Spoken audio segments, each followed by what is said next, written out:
During our session today, we ask that you please keep your mics muted and your cameras off while your presenter is talking. To turn on live captions in Microsoft Teams meeting, navigate to your meeting controls and click on the three dots, More Options, then click on Turn on Live Captions. To disable the feature, click on More Options and then select Turn off Live Captions. At the conclusion of this course, there will be a QR code that you will need to scan for credit. Now, I would like to introduce you to our presenter today, Asia Pope. Asia is an Ohio native. She graduated from St. Francis de Sales High School and holds a master's degree in human resources and business management from Keller University and is honored to be a presidential member of the National Society of Leadership Success. Asia started her state career as an EEO program technician. She is now a DEI consultant in the Office of Diversity, Equity, and Inclusion at the Department of Administrative Services, Human Resources Division, where she presents trainings on DEI and ADA related topics. And she works with agencies on their DEI strategic planning. It is now my pleasure to turn things over to Asia Pope. Thank you, James. I'm going to go ahead and get this slide deck up really quick.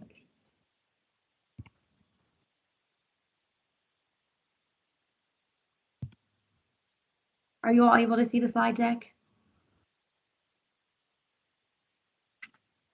Nope. Okay, thank you. Like James said, my name is Asia Pope, and I work in the Office of Diversity, Equity, and Inclusion as a DEI consultant. So a couple of learning objectives that we have today.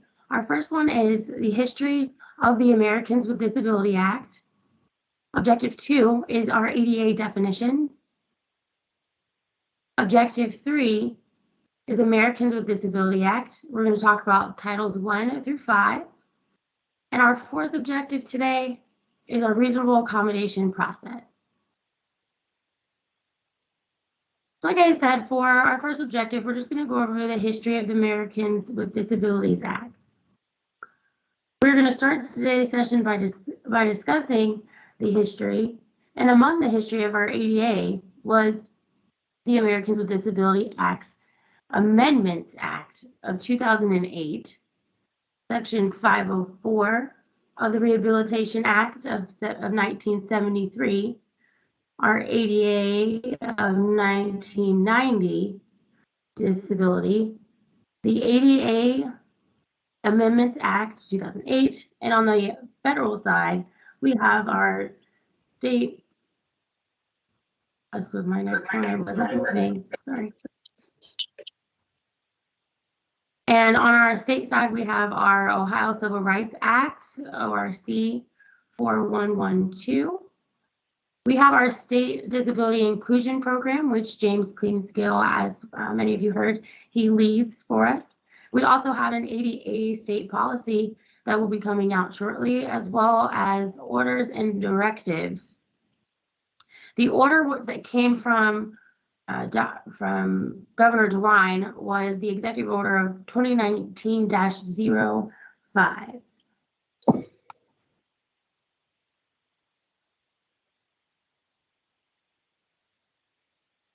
So to start off with our definitions, let's define discrimination. Discrimination is defined in the civil rights law as unfavorable or unfair treatment of a person because they're a member of a protected class. In other words, treating a person unfavorably or unfairly because of their race, color, sex, sexual orientation, gender identity, religion, national origin, age 40 and over, disability, as you can see, I have marked in black here for us. That's what we're highlighting today in today's course. Military status, veteran status, or genetic information is also considered discrimination. It is also discrimination to harass employees due to their protected status, to deny a reasonable workplace accommodation request because of their religion or disability, and to retaliate against an employee for opposing discriminatory practices or participating in the EEO process.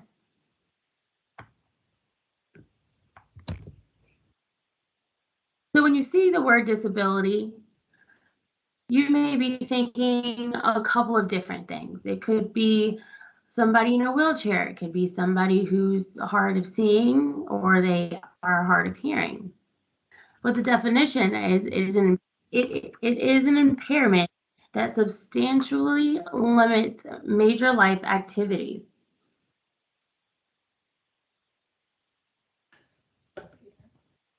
And I like that. Okay. So with this,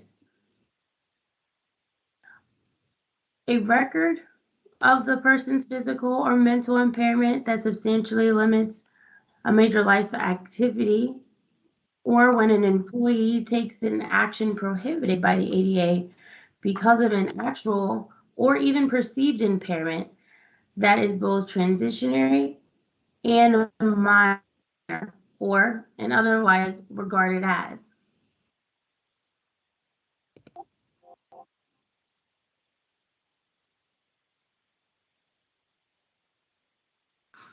So next, substantially limit. You see the word substantially limit.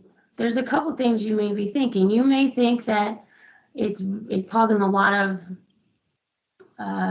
what's my word I want to say here? It's causing a lot of hardship for an individual who may have disabilities. But the term substantially limit is actually to be construed broadly in favor of expansion coverage to the maximum extent permitted by the terms of the ADA. The determination of whether an impairment substantially limits a major life activity requires an individual assessment, as was true prior to the American with Disabilities Act as amended in 2008. I want to go over just a couple of some of the most important rules.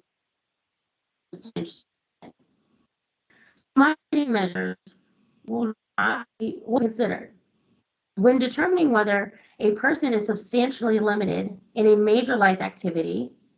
Ignore the beneficial effects of migrating measures, except ordinary eyeglasses or even contact lenses.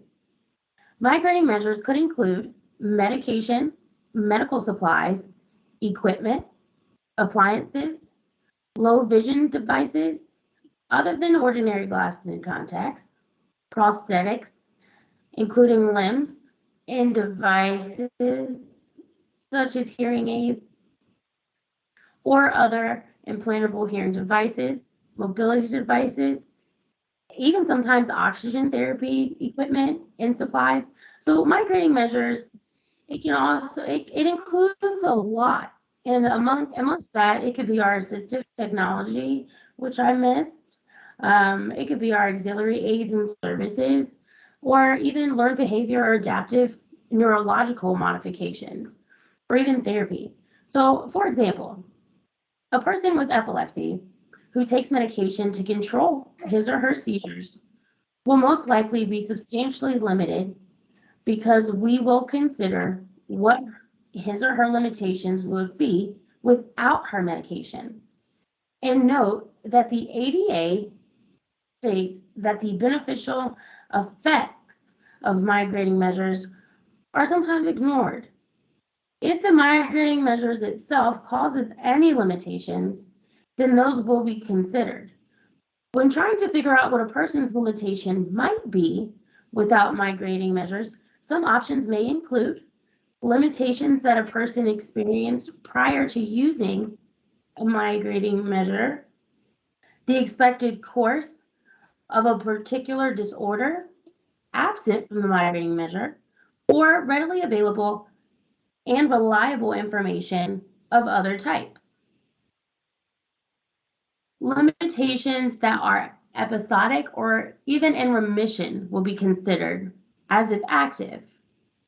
The fact that the person's limitations go into remission or come and go is no longer relevant to determining whether the impairment substantially limits a major life activity. For example, a person with a post-traumatic stress disorder who experiences intermittent flashbacks of traumatic events can be substantially limited in the brain function and thinking based on limitations during the flashbacks. Another example could be conditions that may be episodic or go into remission, which include things like epilepsy, multiple sclerosis, cancer, hypertension, diabetes, asthma, even major depressive disorder, bipolar disorder, or even even schizophrenia. I was getting ready to say schizencephaly, which is another disorder. Our next one, temporary impairments may meet the definition of disability. So there's no automatic cutoff for the length of time an impairment must last before it can be considered a disability. The duration of the impairment is one factor that is relevant in determining whether the impairment substantially limits a major life activity. Impairments that last only for a short period of time are typically not covered, although they may be covered if sufficiently severe. So, for example, if an individual has a back impairment that results in a 20-pound lifting restriction that lasts several months, he could be substantially limited in major life activities of lifting, even though the impairment and limitations are not permanent. Our next one here is predictable assessments. So to help make it easier to determine whether someone has a disability under the ADA and in the Americans with Disabilities Act as amended in 2008 regulations, the EEOC provided examples of impairments that should be easily found to substantially limit major life activities. So, some examples for this one. Deafness, it substantially limits a person's hearing. Blindness substantially limits seeing. An intellectual disability substantially limits the brain function. Autism substantially limits the brain function. And as you can see, these are different disorders or different disabilities that people may have that you come across in the workplace. Our next one here is condition, manner, and duration. So for conditions that are not so obviously, it's not obvious that it's a disability, right? It's that invisible disability. The regulations state that in determining whether an individual is substantially limited in a major life activity, it may be useful to consider or compared to most people in the general population. The condition under which the individual performs the major life activity, the manner in which the individual performs their job function, and or even the duration of time it takes the individual to perform the major life activity. Our next one, to record the record of the disability, okay? So an individual has a record, they may have a record of disability already on file, or has been misclassified as having a mental or a physical impairment that substantially limits one or more major life activity. The term substantially and major life activity under the record or the definition of disability are as the same terms as explained above. An individual with a record of substantially limiting impairment may be entitled, absent undue hardship, to a reasonable. Why is she breaking up?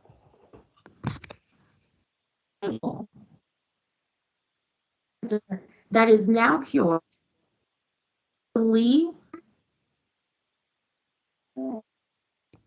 periodic appointments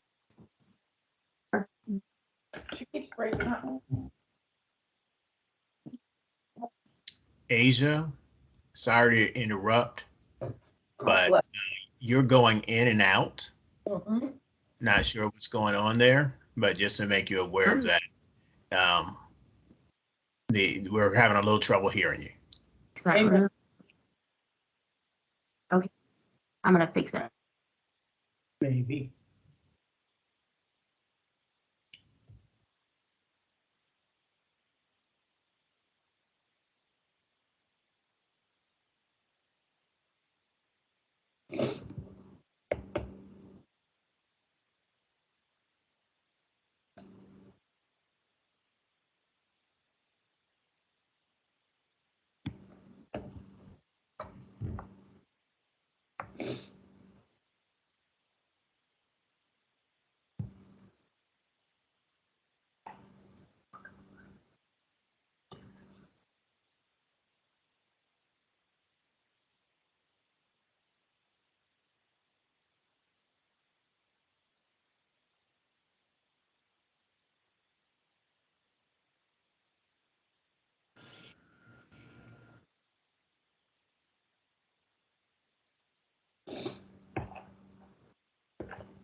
Want to thank the audience for your patience while Asia is working on her connection. If we are unable to get her back up, we'll do Plan B, but we'll let you know if that's necessary in a few moments. Hopefully, she'll be back up and running soon. So apologies for the technical issues. Hopefully, Asia will be back soon.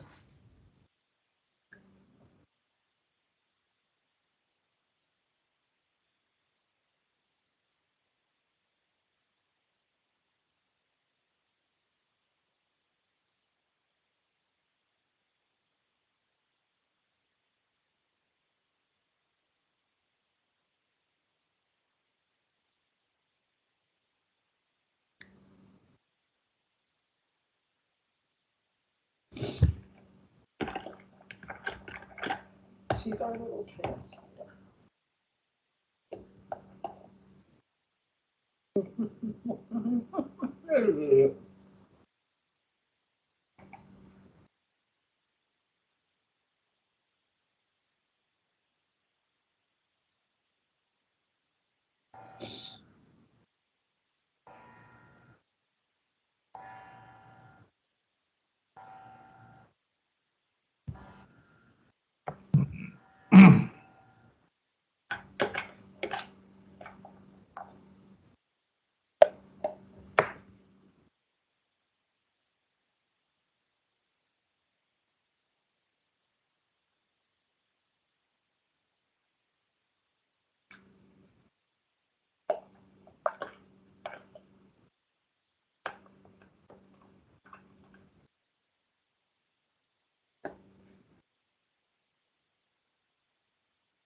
Okay, I'm back. Can you hear me now?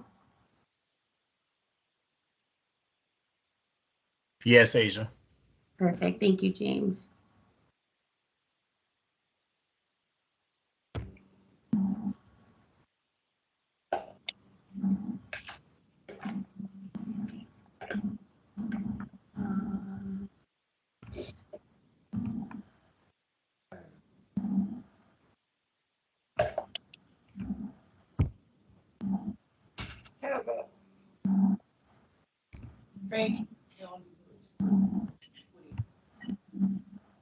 Sometimes that's the beauty of working from home, right?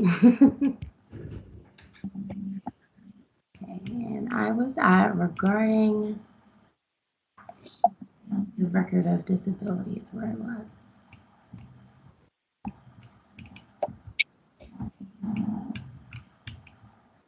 Okay, so where I left off was I was starting to discuss an example for the record of a disability.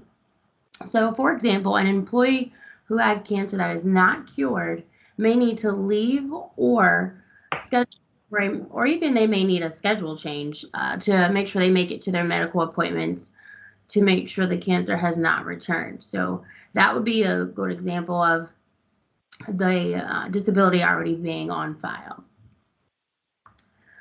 Next one is the regarding as of having a disability. So the ADAAA makes regarded as coverage under the ADA very broad. Okay, so to be covered, an individual only has to establish that an employer discriminated against him or her because of a medical condition. Whether he actually, he or her has an actual disability, the employer could have even just thought that he had one. He does not have to meet substantially limited in a major life activity standard. One exception under regarding as the impairments that are transitory or lasting or expected to last for 6 months or less and minor are not covered. Arguably, impairments that are transitionary or minor, but not both, will be covered. So, for example, if an employer denies employment to a job applicant solely because the applicant has had back problems in the past, without looking at whether he or she can safely perform the job, it will most likely be covered as having a disability.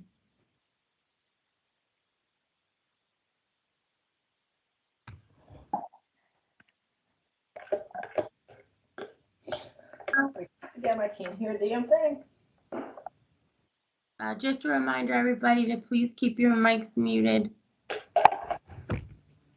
The term impairment does not include physical characteristics such as eye color, hair color, left-handedness, right-handedness, weight or height.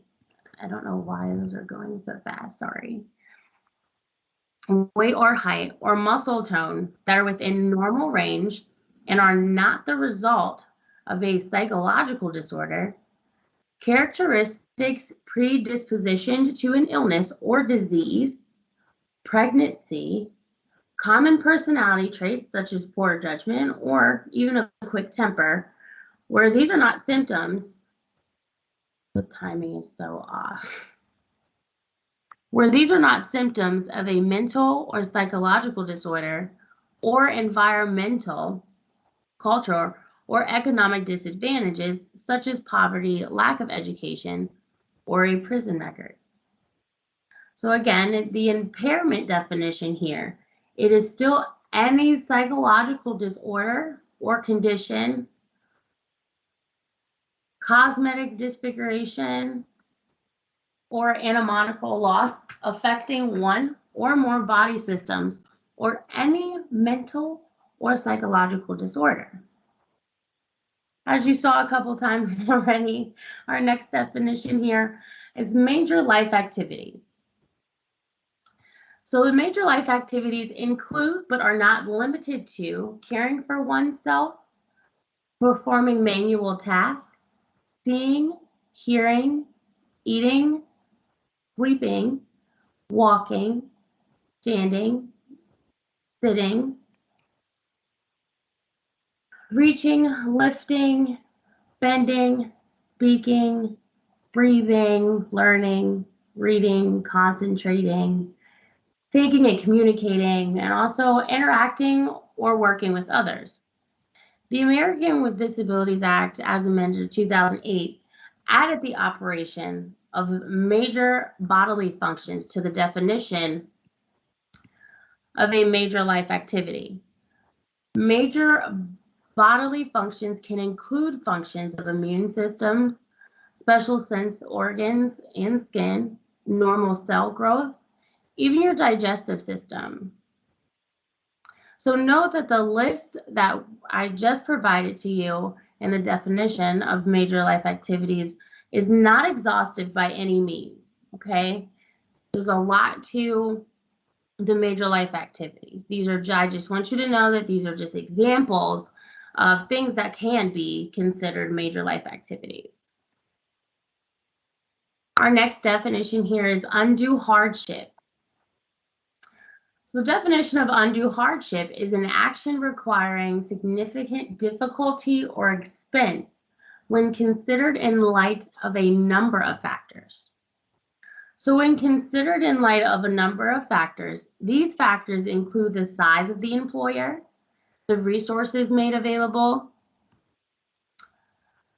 and the nature of the operation. It includes any action that is unduly costly, extensive, substantial, disruptive, or would fundamentally alter the nature or operation of the business. Now, I want to make a note here. The EEOC does not expressly define when undue hardship will result with respect to leave as an accommodation under the ADA. But, however, the agency does offer factors to consider when assessing leave and undue hardship in its publication, which is named Employer Provided Leave and ADA, which I can provide those materials to you at the end of our session today. But a couple of factors to take in mind when you're thinking undue hardship, okay? So the amount or duration of leave required, the frequency of the need for leave, whether there isn't any flexibility with respect to the days on which leave is taken. So maybe the person may need Wednesday and Friday off, but you need them in the office for Wednesday. We may be able to be flexible on that, work with your employer to have that flexibility with you. Another one would be whether the need of intermittent leave on specific days is predictable or unpredictable. So it could just be that you're having an episode and you just need, I'm going to fix that really quick. I'm so sorry, guys.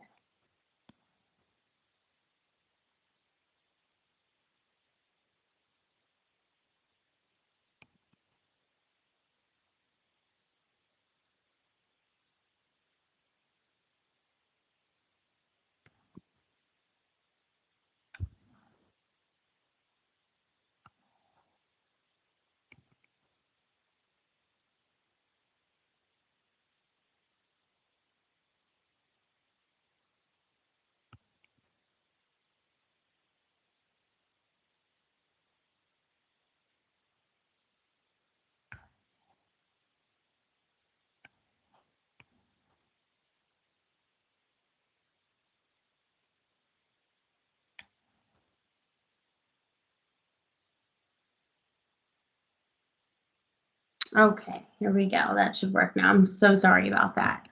Our next definition here is direct threat. So the meaning of a direct threat is a significant risk of harm to the health or safety of an individual or others that cannot be eliminated or reduced by reasonable accommodation. The determination that an individual possesses a direct threat shall be based on an individualized assessment of the individual's present ability to safely perform their job functions. This assessment shall be based on a reasonable medical judgment that relies on the most current medical knowledge and/or on the best available objectives. So in determining whether an individual would possess a direct threat, there could be a couple factors that you want to consider. The duration of the risk, the nature and severity of the potential harm, the likelihood that the potential harm will occur, and the imminence of a potential harm. So these are just a couple factors to keep in mind when we're thinking about direct threat.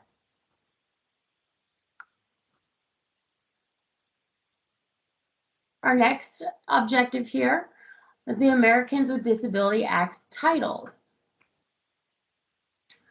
So I want to start out with Title I, which covers employment.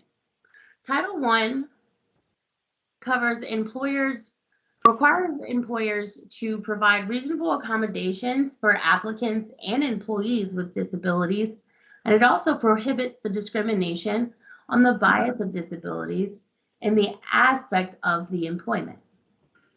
Reasonable accommodations includes, for example, reconstructing jobs, making work sites or even workstations accessible, as some people have the sit-to-stand desk. Modifying schedules. Again, it could be maybe one day this employee needs to work 4 hours this day and work a 10-hour shift another day. Providing services such as interpreters and modifying equipment and policies. And Title I also regulates medical examinations and inquiries. So again, modifying equipment, it could be that employee needs JAWS installed on their computer, or maybe, I don't know if a lot of you have seen that there are special keyboards out there where the letters are really big and they're yellow. So just making accommodations like that would go under Title I. Title II is public service. So under Title II, public service, which includes state and local agencies, cannot deny services to people with disabilities or deny participation in programs or activities that are available to people without disabilities. In addition, under Title II, public transportation systems, such as the bus, must be accessible to individuals with disabilities. Title III, which is public accommodations, include things like restaurants, hotels, grocery stores, retail stores, as well as sometimes privately owned transportation systems. Title III requires that all new construction modifications must be accessible to individuals with disabilities.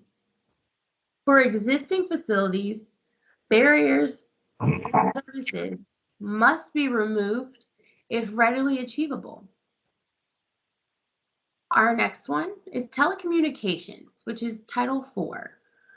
Telecommunication companies offering telephone service to the general public must have telephone relay service to individuals who use telecommunication devices for the individuals that are hard of hearing.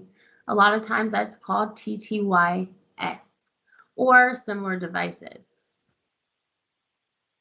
Our next one, last but not least, is our miscellaneous Title V. This title includes a provision prohibiting either coercing, threatening, or even retaliating against individuals with disabilities or those attempting to aid people with disabilities in asserting their rights under the ADA.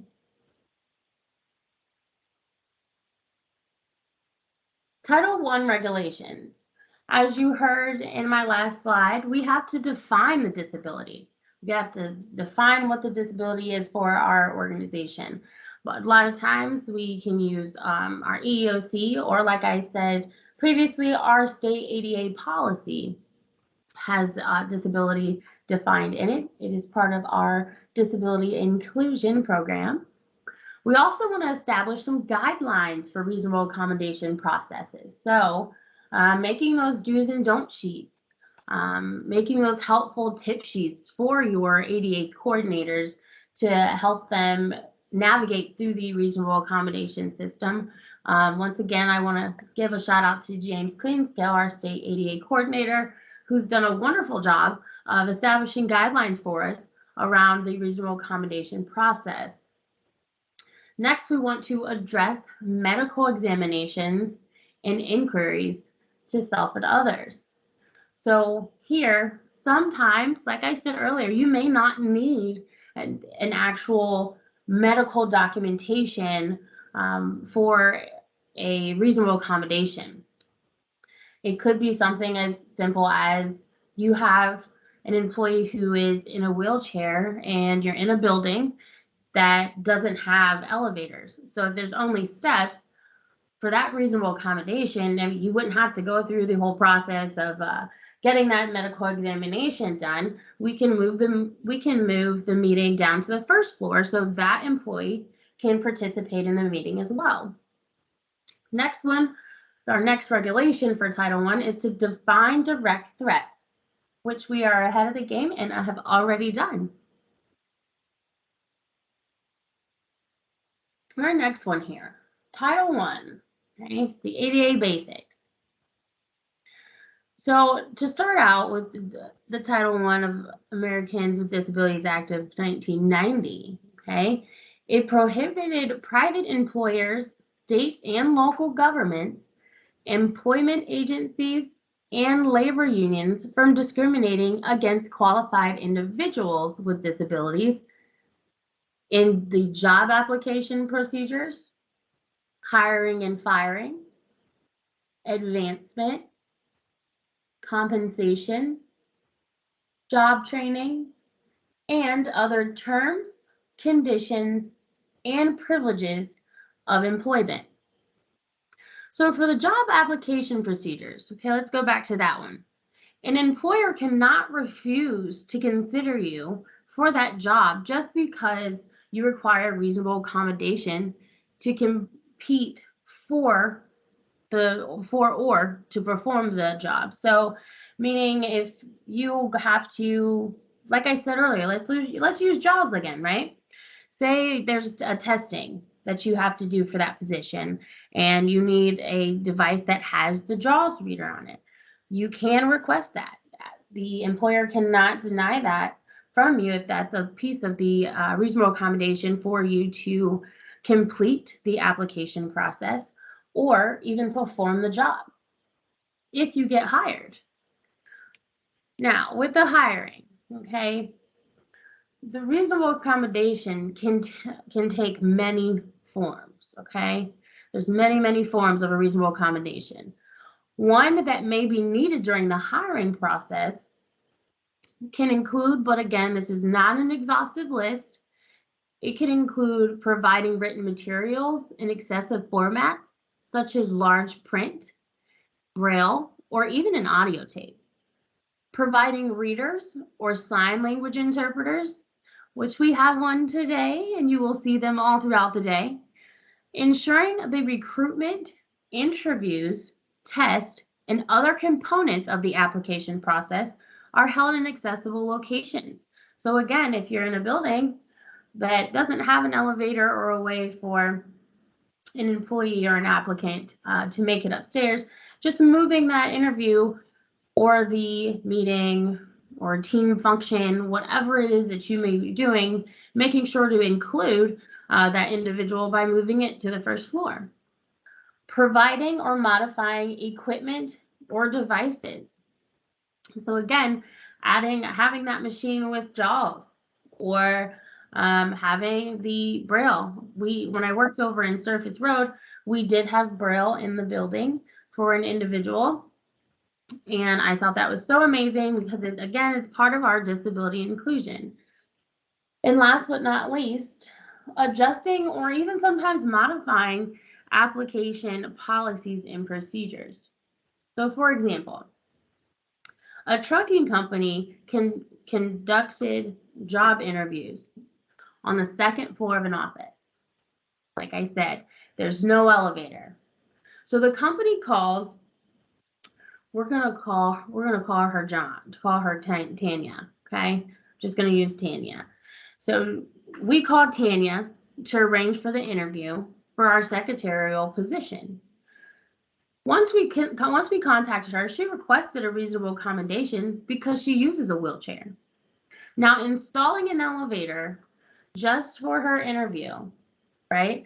That could cause undue hardship to the agency or the employer. But the employer could conduct the interview again on the first floor, right? Just to make sure everybody, somebody's mic is not muted right now. The employer must move the location of the interview as a reasonable accommodation. Now for our advancement, okay? Meaning, say you have an individual with a disability that applies for a promotion within the agency. The individual cannot be denied the right to apply or even get the promotion if qualified due to their disability. With compensation, an employer may not, under Title I, pay an employee less than another employee just because of their disability. Next to our job training here, meaning that you have an employee, an individual with disability who requests to take a training and they need a sign language interpreter for this training, or if the tables are too low and they're in a wheelchair, they need a higher table. Just making sure that those modifications are done, as long as it's not causing our agencies undue hardship. Making those modifications so that individual with disabilities can take job training as well is important. And for other terms, conditions, and privileges of employment, an example of this will be items that might be brought up when discussing conditions of employment, which could include the dress code, right? The number of vacation days, hours worked each day, break policies, work-related responsibilities, and sometimes the number of sick days. So again, all under our Title I, which is with it handles the employment. We have to ensure that whether it's an applicant or it's our employee, if they are requesting that reasonable accommodation and it's not causing our agencies undue hardship, it's important that our ADA coordinators work with our employees to ensure that they are getting their reasonable accommodation. Later on today, James will go further into that in his training, if you guys are taking that later today. So Title II, we're going to move on to Title II compliance. So Title II compliance is all state and local government entities, regardless of size or number of employees, is a piece of compliance. All programs, services, and activities, they have to be made available to the public and to your employees as well. And all employment practices are covered. So no qualified individual with a disability shall by reason of disability be excluded from participating in or being denied the benefits of the services and programs and activities provided by any public entity. In some cases, it can be difficult to determine whether a particular entity that is providing a public service, such as the library, a museum, even a volunteer fire department, is in fact a public entity. So where an entity appears to have both public and private features, it is necessary to examine the relationship between the entity and the governmental unit to determine whether the entity is public or private. So a couple of factors that you can consider in this determination may include whether the entity is operated with public funds, whether the entity's employees are considered government employees, whether the entity receives significant assistance from the government by provisions of property or even equipment. And last but not least, whether the entity is governed by an independent board selected by members of a private organization or a board selected by the volunteers of an appointed elected official. So next we're going to get into our reasonable accommodation process. I'm going to start off with a video here. I'm actually going to have to. James, can you let me know if you can hear the video?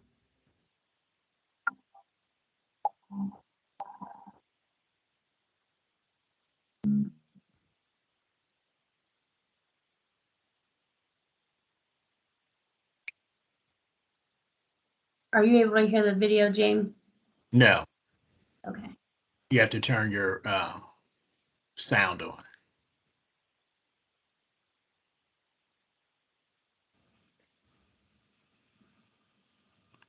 Reasonable accommodation. An accommodation is any change in the work environment or the way things are usually done that enables an individual with a disability to enjoy equal employment opportunities.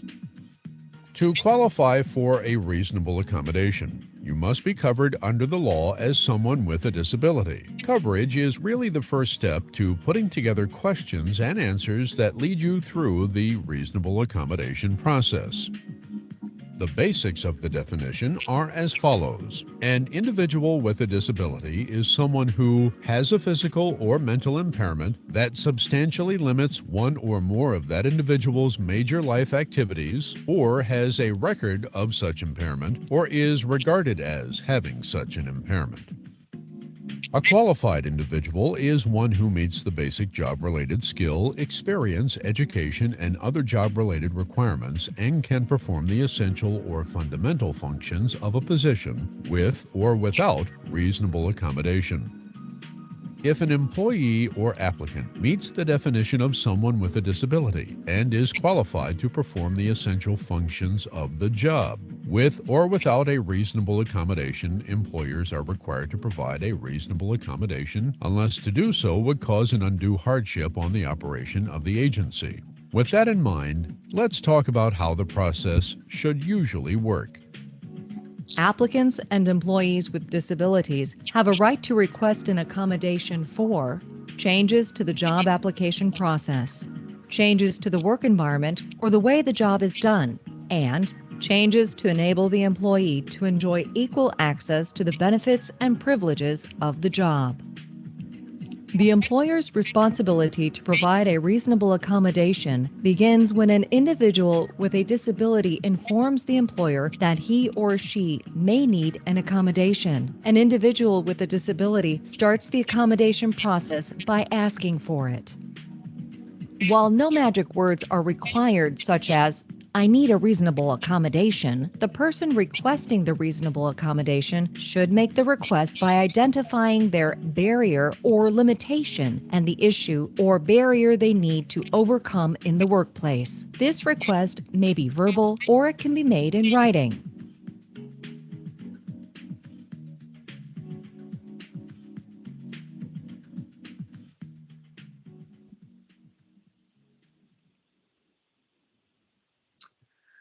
So like we just saw from the EEOC, any change or adjustment to a job, work environment, or the way things usually are done that would allow a qualified individual with a disability to perform their job functions and or have equal access to benefits available to others in the workplace. So just take a second here, right? Like the EEO said, we just heard disability is a physical or mental impairment that substantially limits a major life activity. A qualified individual with a disability is an individual who meets ADA eligibility and meets all job-related qualifications. Reasonable accommodations should not be viewed as special treatment. They often benefit all employees. For example, facility enhancements such as ramps, accessible restrooms, ergonomic workstations, those sit-to-stand workstations I was talking about earlier, benefit more than just employees with disabilities. Examples of reasonable accommodations, they can include making existing facilities accessible, job reconstructing, again, modifying those work schedules if needed, acquiring or modifying equipment, changing tests, or during the application process, if you have to make that into paper form or change it up electronically a little bit for the applicant to complete the testing. It can also include training materials or even policies in providing qualified readers and or interpreters. So here are some more examples that I want to give you that many reasonable accommodations can come in, and sometimes they're costly and sometimes they have little to no cost, right? So physical changes, let's start there. Physical changes could be installing the ramp or modifying a restroom. It also can include modifying the layout of a workspace. So maybe that employee needs a bigger entrance to their cubicle, so we need to widen that for them. Accessible and assistive technologies. So again, that ensuring that the computer software is accessible for the employee or the applicant. Providing screen readers like JAWS. Using video phones to facilitate communications with colleagues who are hard of hearing sometimes. Accessible communications. So again, like I said, we have sign language interpreters all throughout our sessions today. So providing those sign language interpreters and even turning on closed captioning for your meetings, your trainings, or different events that you may have. Making materials accessible in Braille or large print if needed. I know that we've been doing this a lot, again, thanks to James, just turning on closed captioning during our trainings. It's becoming just a habit to make sure that those closed captionings are turned on, even if we get a reasonable accommodation request or not. And even for large print, if somebody would have requested that these slides have larger print, I would have modified the slide deck to ensure that there's larger print. Or I could, have the larger print slide deck made up for them and send it to them prior to the training so that they can follow along. Some policy enhancements that could take place, okay? So modifying a policy to allow a service animal to be in the agency or the business setting. Adjusting the work schedules. So those employees that may have the chronic medical conditions, making that adjustment to the work schedule, flexing their time if they need to ensure that they're making it to their medical appointment.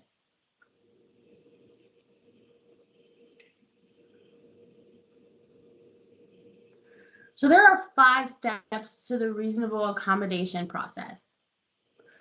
Today, later, you'll go into more detail with James, like I said earlier, but the first step is requesting the reasonable accommodation. So like we saw with the EEOC video, you don't have to say the magic words, right? You don't have to say, I need a reasonable accommodation. There's other ways to go about requesting your accommodation. We do see that the RA requests are made in writing, face-to-face, or even other methods of communication. So when I say other methods of communication, that could be just an email, or maybe I email my IM. We all use Teams, most of us do.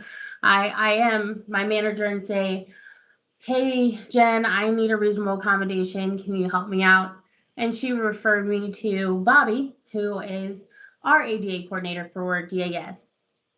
Once she refers me to Bobby, Bobby goes into that interactive process. That's step 2 of the reasonable accommodation.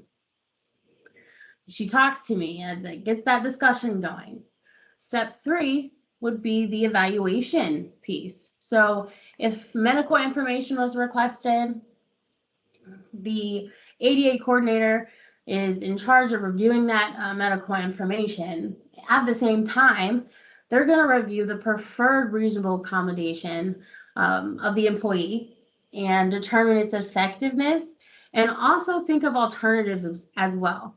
So just because an employee makes that a reasonable accommodation, that does not mean that they are going to they're guaranteed to get that reasonable accommodation. That's why there's that space to determine other alternatives to help accommodate that employee. So now we've done all that. We've done the medical review. We've reviewed the employee's reasonable accommodation. We have a couple ideas of a couple of other accommodations that we feel may be beneficial not only to the but to the employee as well. We're going to go down and make a decision. In step 4, when you're making a decision, it's very important that you discuss this decision with your employee, okay? You need to really explain why that reasonable accommodation was denied or even approved, right? And in step 5, we are going to approve or deny. And again, here, when this decision is made, you want to make sure it is in writing. Typically, it's a letter that comes from the ADA coordinator. I'm not sure how all agencies work, but at DAS, that's how we receive our reasonable accommodation approval or denials in writing. It's an actual letter. Once you do the approval or denial, and that employee gets that in writing, you like to discuss the next steps. Okay, you always want to make sure you follow up with them and make sure that that reasonable accommodation was implemented. So here's a reasonable accommodation scenario for us. So our employee John here, he is an individual with a disability, and his disability impacts his ability to see. So John wants to be treated like everyone else, as an equal and as a professional, right? Don't we all? He further expresses that it is discriminatory not to do so. So what he's requesting from us is JAWS on his work computer and a specialized keyboard. So our employee here, John, we would take him through the reasonable accommodation process that I just showed you, those 5 steps. And once he's approved for it, then it's time for our ADA coordinator to navigate and ensure that JAWS is installed on John's work computer and to get his specialized keyboard ordered. I want to make a quick note here. This can even be for your applicants, right? So you have an applicant, they got the job, they're excited. We want to make sure that on day 1, if JAWS and that special keyboard or even a sit-to-stand desk or Braille or a wider entrance to a cubicle is needed, best practice is to try to have all that done day 1, if possible, to really make that employee not only feel included, but to show that we, as a state of Ohio, we are a disability inclusive organization. I always like this picture here because equity is the goal, right? A lot of times we think that, hey, I'm giving you all the same, stools, as you can see on the equality side, right? But our fella in the, or it could be a little girl, in the purple is shorter than our person in the red. And our person in the red is a little bit taller than the fence, but the real tall person here is the guy in the blue. But if equity is our goal, sometimes we have to provide extra help. So for our person in the purple, right, they need 2 boxes to stand to see over the fence to watch the baseball game. That could easily be, for example, one of our employees, we're having this big agency training or agency activity going on, and they need an entrance or a ramp for their wheelchair. They need to sit close to the front because they have issues seeing. And then our person in the red, they have one box to stand on. Again, in the other picture, he was already on his one box, right? So that's equity right there. And our guy in the blue, he was standing on a box on the equality side, which made him even taller. But if you notice on the equity side, he doesn't need a box at all, and he can still see over the fence. So the takeaway from this picture here is, if equity is our goal, sometimes our employees or our applicants, they need those reasonable accommodations or just adjustments so that they too can participate in meetings or job interviews or even presentations. So the interactive process, okay, it's used to determine whether an effective and reasonable accommodation is available for an employee under the Americans with Disabilities Act. The interactive process is required and simply means the employee with a disability and the employer work together to determine accommodation. So I'm not going to go too deep into this because we are going to learn about this later today. But for the interactive process, there's a couple of steps.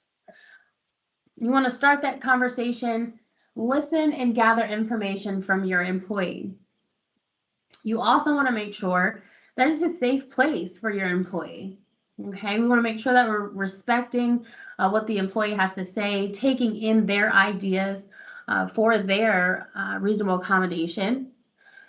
You also want to take the time to determine the ADAAA consideration.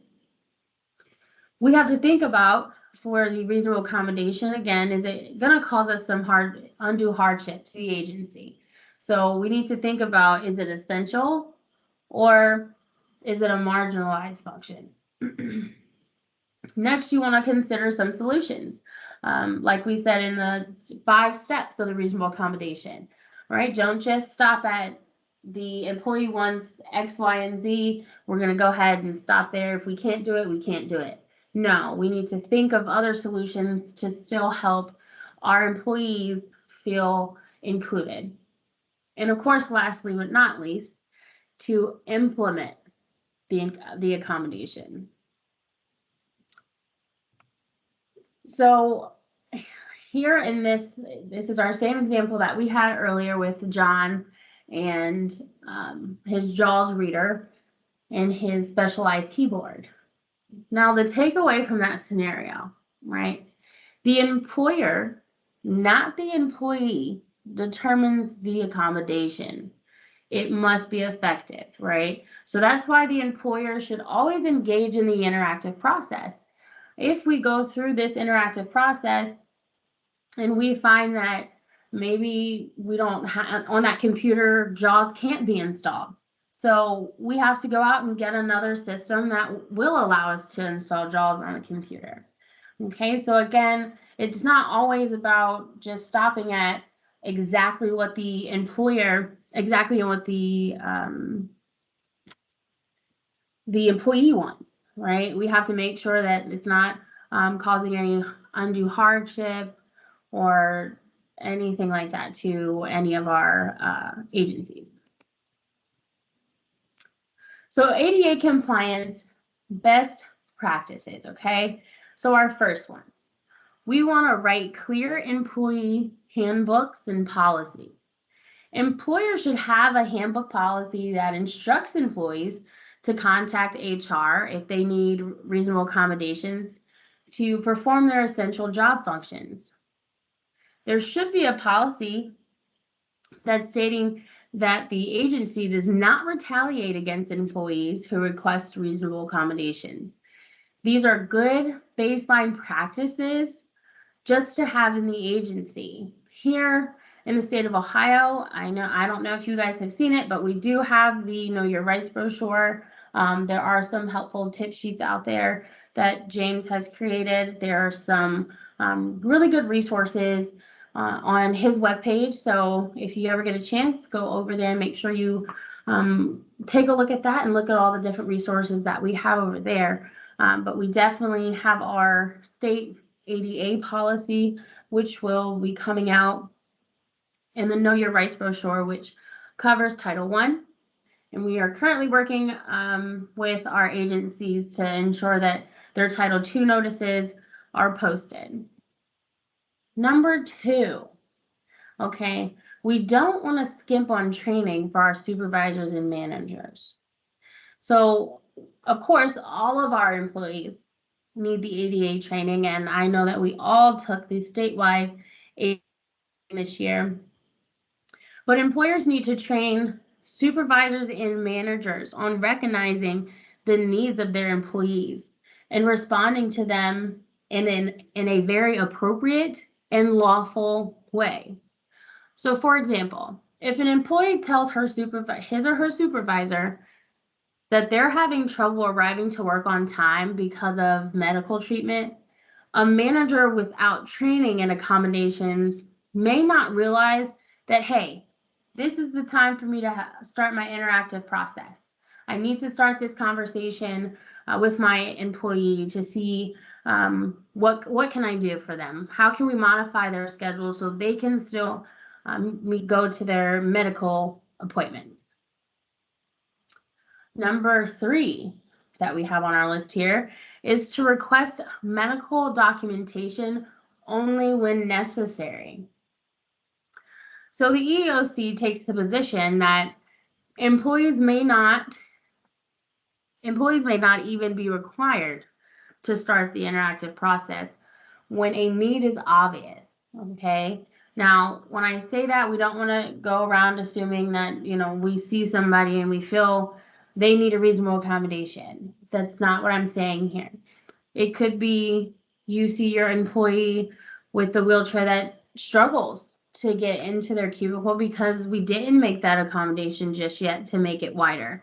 So things like that would be an obvious one. Employers should exercise good judgment in determining when medical documentation from an appropriate professional is necessary. Again, when we talk about our interactive process later on today, we will go further into the requesting of medical accommodation and just how necessary it is. Number 4, ensure job descriptions stay true to the job duties. So job descriptions should accurately outline job duties.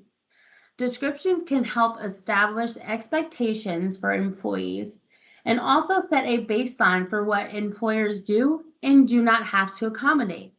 When carefully crafted and also kept up to date, job descriptions can be an HR pro's best friend during the interactive process.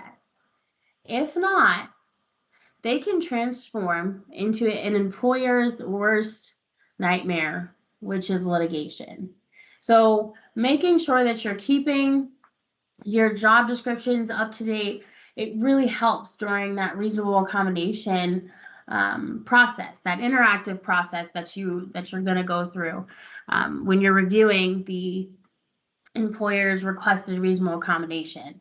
Are they still going to be able to perform the job functions of that position description, right? So we need to ensure that we keep those all updated.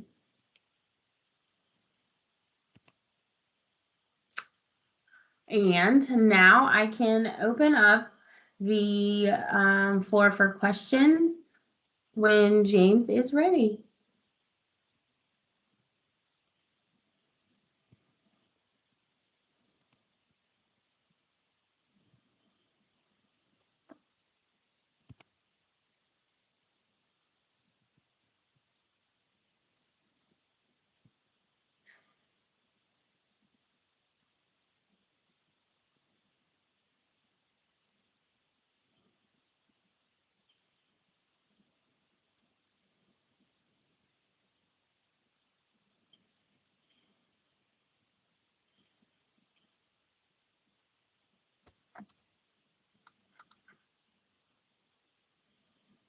Okay, at the chat. And at this point, I don't see any questions. I do invite you guys to ask any questions that you have. We will do our best to answer them. Feel free to put those questions in the chat. Now, I personally do not care if you unmute yourself and ask your question. So up to you how you would like to do that.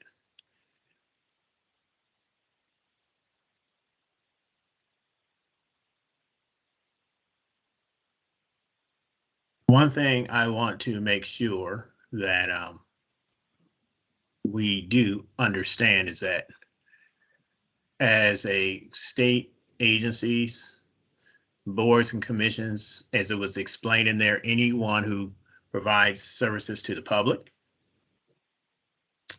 and are defined as a state agency, no matter how big or small. Just a point of clarification. I want to make sure that this was understood, what Asia was pointing out. We have an obligation under Title II to make sure our programs and services that we offer are accessible to non-employees, anybody who wants to access our services or programs. We have an obligation under Title II to ensure that we do that. So she gave some good examples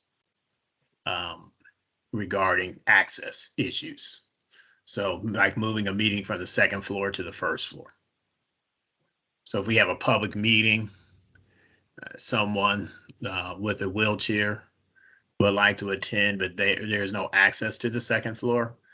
As a best practice, we would just want to do everything on the first floor anyway, because we know we're providing access even without a reasonable accommodation. Because what happens sometimes, it can be embarrassing if someone can show up to a public meeting and didn't know they had to make a request.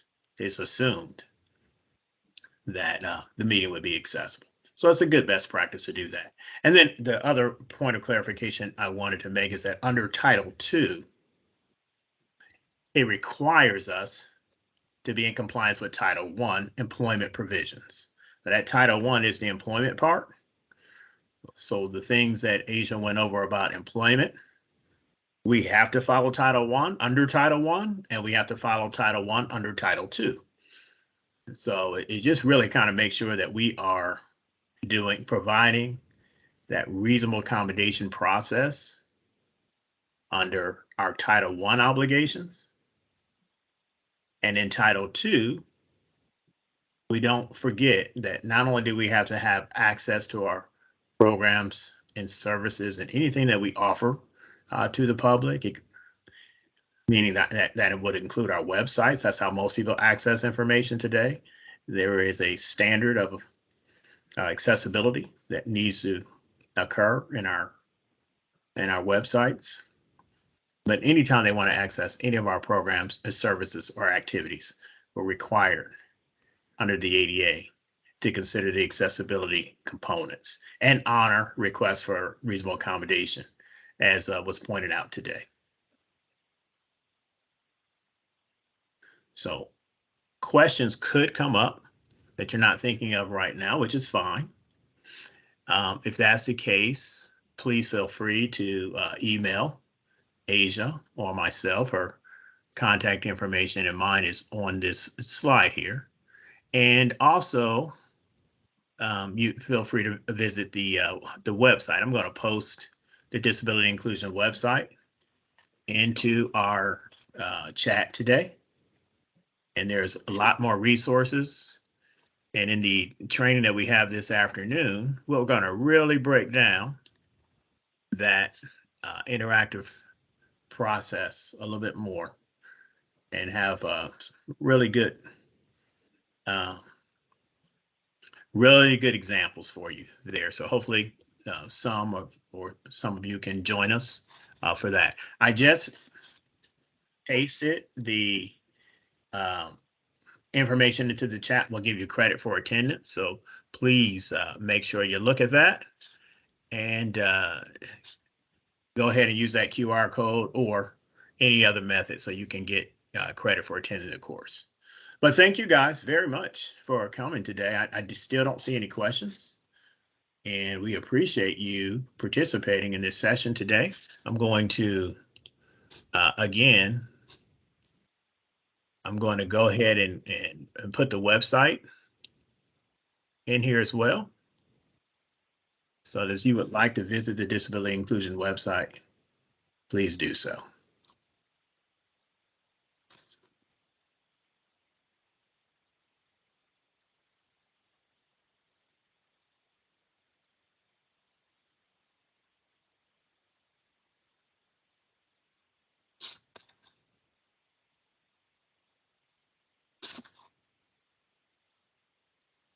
So just last thing I will say is thank you to Asia.